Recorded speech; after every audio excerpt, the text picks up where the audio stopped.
Fala moçada, beleza? Bruno Formiga na área, pedindo de antemão o seu like, a sua inscrição e a sua notificação. Importante, assim que se inscrever no canal, tocar na notificação, tocar no sininho para receber conteúdo novo em primeira mão. Toda vez que tiver um vídeo por aqui, você vai ser informado sem ter trabalho nenhum. E aproveite também para usar a caixa de comentários como um ambiente saudável de discussão. Né? Eu sei que está difícil, mas é possível. Nunca pensei em ser perfeito, mas vou correr pelo direito. Então, morreu o jornalista Ricardo Boechat, um dos maiores ícones do jornalismo brasileiro, um âncora na acepção da palavra, um cara necessário, inquieto, indignado, questionador, atuante desde o final dos anos 60, passando por basicamente todos os grandes veículos de comunicação, né? E passando por TV, rádio, jornal, sempre premiado e sempre muito lúcido. E aí você pergunta, o que tem a ver o Ricardo Boechat, a morte do Ricardo Boechat, com esse canal, ou com futebol, ou com jornalismo esportivo? E eu te respondo, tudo, porque tudo aquilo que o Boechat acreditava ser o bom jornalismo tem a ver com o nascimento desse canal, ou por que esse canal existe. Ele existe por pessoas como o Boechat. Ele existe inspirado em perfis como o Boechat. Não que eu queira ser um, não que eu tenha esta pretensão e essa capacidade, mas eu tenho nele uma inspiração como eu tenho em diversos outros colegas de profissão. Caras que honraram e honram a profissão de jornalista, uma profissão tão necessária e ultimamente tão desvalorizada, tanto financeiramente como simbolicamente, né? Não só porque ela é mal paga, mas também porque ela tem sido mal vista. E caras como o Boechat nos lembram o que é a função, para que serve este papel e por que existe imprensa livre e jornalismo correto. Existe para fazer as perguntas certas, nas horas certas, para as pessoas certas, sempre em busca de resposta que não é para mim, não é para quem faz a pergunta, é para você e para todos nós, porque não existe democracia nem sociedade sem imprensa livre. Basta você ver que governos autoritários, inclusive atualmente, procuram controlar a imprensa. Você vai, por exemplo, na Coreia do Norte, a imprensa é oficial. E você vai ao longo da história da humanidade vendo que a informação ela sempre tentou ser controlada pelo poder. Antes dos livros serem de fácil acesso para todos, os livros eles eram restritos a quem tinha o poder. Inclusive, a linguagem dos livros era uma linguagem restrita. A imprensa, e aí quando eu digo a imprensa, é a imprensa de Gutenberg, faz com que a produção aumente e que haja uma revolução informativa na história da humanidade. E ainda bem, né?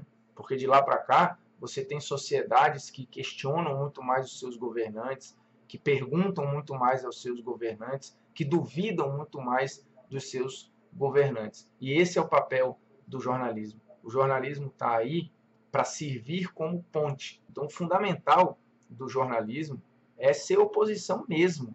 O jornalismo não está ali para ser chapa branca.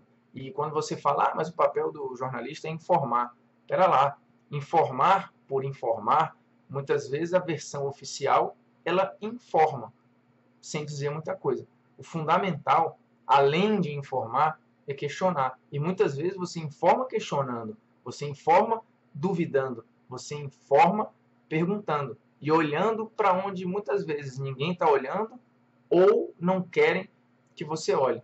O Boechat fazia isso. E outros tantos fazem hoje.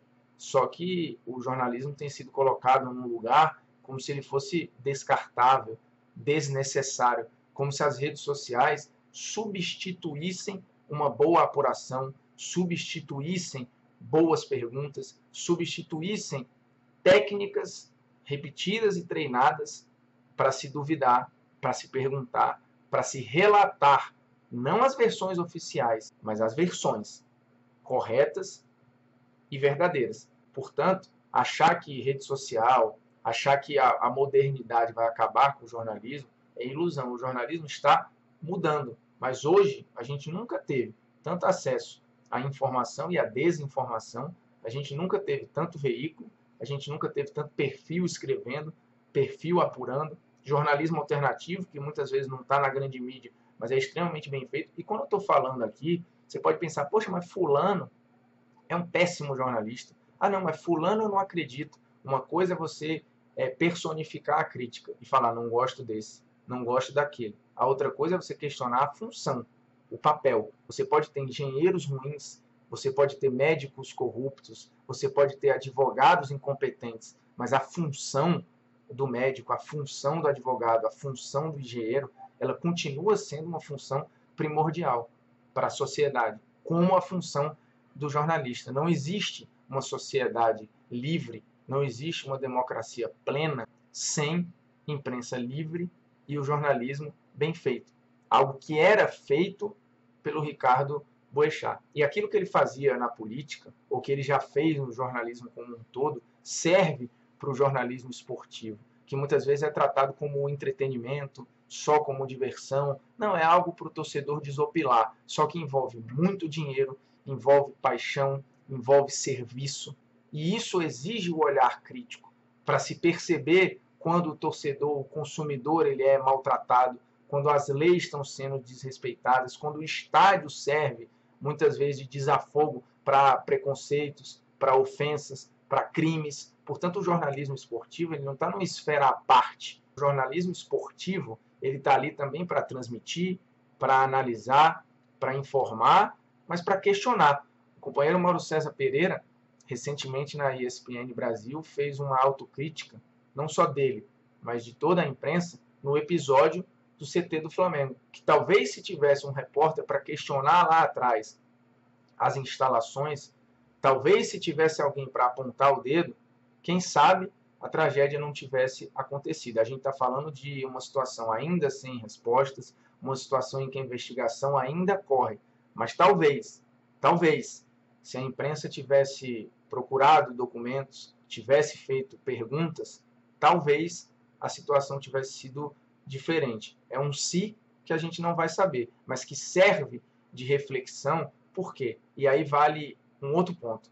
Se um repórter ou se uma repórter questiona o Flamengo lá atrás, ou qualquer outro clube com a sua estrutura, que aparentemente era muito boa, era muito bem feita, um clube que hoje paga suas dívidas e que de fato teve uma evolução administrativa gigantesca, se um repórter ou uma repórter faz esses questionamentos, como é que o torcedor trataria? Será que o torcedor compreenderia que aquele cara está do lado dele, não contra ele, fazer aquelas perguntas, questionar o clube, falar, por exemplo, de salários atrasados, falar, por exemplo, de dirigentes que estão se aproveitando do clube, e aqui eu estou fazendo um cenário geral. Será que isso é jogar contra o torcedor? Será que isso é ser clubista, como o torcedor muitas vezes aponta? Será que isso é mimimi? Não, isso é frescura, o clube está bem e estão procurando problema. Será que isso é jogar contra, como muitas vezes falam? Não é. Isso é jogar a favor. Esse é o papel da imprensa. Só que o torcedor muitas vezes não entende. Movido pela paixão, movido pelo amor ao clube, ele quer muitas vezes o venha a nós. Só que as perguntas, elas nem sempre são agradáveis, mas elas são necessárias. E isso vale não só para o clube, mas vale para a sua cidade, vale para o seu estado, muitas vezes vale para a empresa que você está trabalhando, vale para dentro do seu condomínio, cobrar, perguntar, questionar. Isso não é jogar contra. Duvidar é jogar a favor. E o Ricardo Boechat jogava muito a favor de todos nós. Que ele continue jogando a favor com os ensinamentos que ele deixou. Que a gente continue questionando, duvidando e perguntando. As perguntas precisam ser feitas. As dúvidas precisam ser postas à mesa. Para isso que o jornalismo existe. Para isso que o Boechat existiu.